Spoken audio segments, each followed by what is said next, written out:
Hey all, Bill with PhoneScholar.com. Today is Monday, February 7th, 2011, and here's a brief summary of what we got on the website today. To check out the entire articles, please go to www.phonescholar.com. Any questions, send me a blog questions at PhoneScholar.com.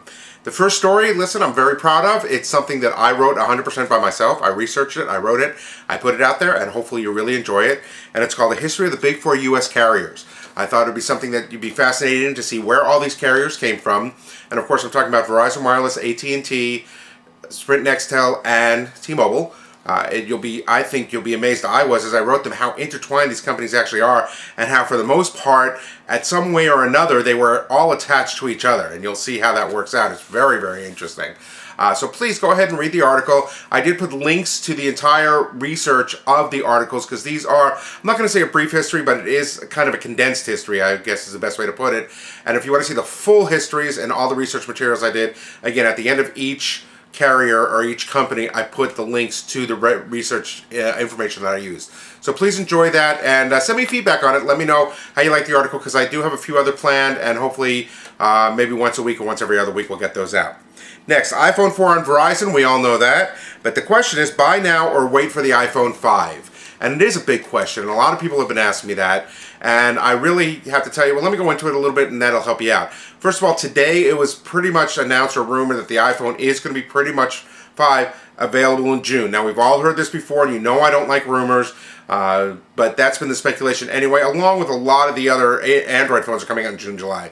So that seems to be, this summer's going to be huge. So that's where you go, a lot of tablets, a lot of Androids, a lot of iPhone 5s. The question though is it only going to be an AT&T, or is it going to be available for other carriers? And let me go into a couple of differences that they're saying about the iPhone 5. First of all, it's going to have the near-field communication, and that's where you go into a place kind of like Starbucks now with theirs, where they have a scanner, you put the phone in front of the scanner and just pay for it with your phone. It's a mobile credit card.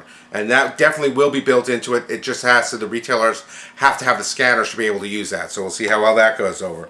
The video chat, voice chat over the 4G network, and in fact having the 4G network to begin with. Now, it's probably not going to have LTE or anything like that, but it will have some kind of high-speed internet or high-speed access 4G, what they now are allowed to call 4G in whoever they're calling. So we'll have to see that. It may not have a possible dual-core processor, and we all know the dual-core processors are like putting two processors, or it is putting two processors in to do twice as many things, to be twice as powerful, and multitask that much quicker. Now, the other speculation, and this is really going to be interesting, and it may have multiple chipsets to go on multiple carriers right away, which means if you buy one, you can get one for Verizon, and it may work also on T-Mobile or AT&T, or you may get one for AT&T that may work on Sprint. This is all speculation. Don't go read anything into this, but this is one of the things they're looking at.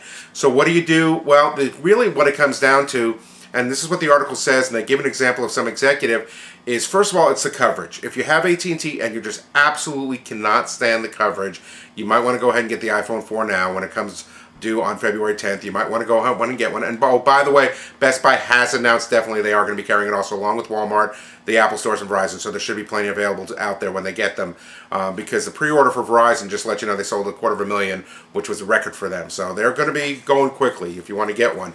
But do you get one or do you wait? It's the million-dollar question. Like I said, if you're really sick of the coverage and you want to switch over to Verizon, I would pick up one now. If you have to have all the latest technologies and those things that I just mentioned are intriguing to you and you can wait, you might want to wait. That's the best I can give you. The prices are going to be the same. So that's that. The price on the phones are all going to be the same. So that's the way to look at it. I hope that helps you out a little bit. But the next article, Verizon iPhone rate plans and distribution details outlined. And here's another thing about it. On the Verizon, they are going to stick with all the same rate plans they have right now. So a minimum of $39.99 for 450 minutes on the individual plans, or $59.99 on the family plans. The $30 unlimited data, which AT&T is not offering right now. They're offering a 5 gigabyte data. $20 for the mobile hotspot, which for 2 gigabytes, AT&T's is $25. So there's another thing that you might want to look at, is the rate plans up front may be maybe not a lot less, but maybe less expensive for you to use, especially if you're really using a lot of data. And that's where the next article comes in. I kind of tied them all together today. Sometimes I do that.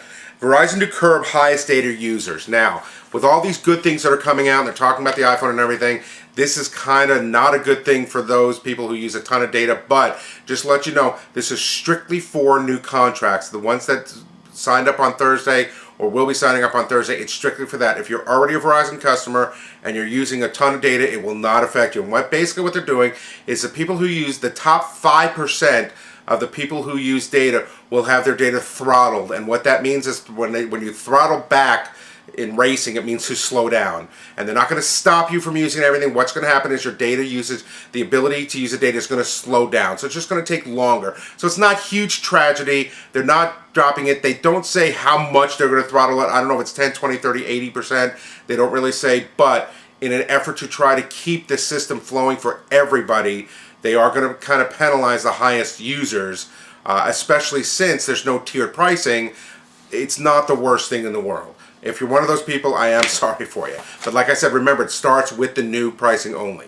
That's all I got for today, so have a great day. Please enjoy the article and read my article, and I'll talk to you tomorrow.